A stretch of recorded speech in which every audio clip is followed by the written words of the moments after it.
Okay, the question is which of the following has the highest freezing point?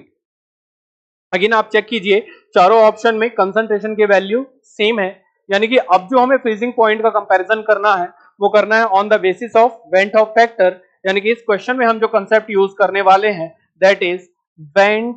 Of factor.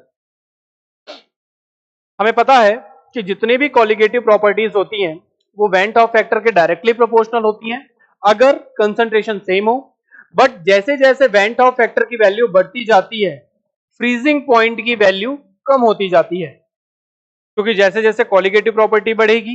वैसे वैसे freezing point का depression बढ़ेगा, और depression of freezing point बढ़ने का मतलब है फ्रीजिंग पॉइंट का कम हो जाना। तो हम इसे डायरेक्ट रिलेट कर सकते हैं कि जैसे जैसे वेंट ऑफ फैक्टर की वैल्यू बढ़ती जाएगी freezing point of the solution will decrease.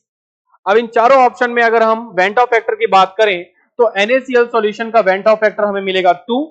KCl solution का वेंट ऑफ फैक्टर हमें मिलेगा 2, AlCl3 सॉल्यूशन का वेंट ऑफ फैक्टर मिलेगा हमें 4, और C6H12O6 जो कि ग्लूकोज सॉल्यूशन है ये एक नॉन इलेक्ट्रोलाइट है तो इसका वेंट ऑफ फैक्टर हमें मिलेगा 1। अब हमसे क्वेश्चन में पूछा गया है कि which of the following solution has highest freezing point, यानी कि फ्रीजिंग पॉइंट अगर हमें हाईएस्ट रखना है तो वेंट ऑफ फैक्टर हमें लोवेस्ट रखना पड़ेगा, और इन चारों ऑप्शन में लोवेस्ट वेंट ऑफ फैक्टर रखने वाला सॉल्यूशन है option D. So correct option will be 1 molar glucose solution.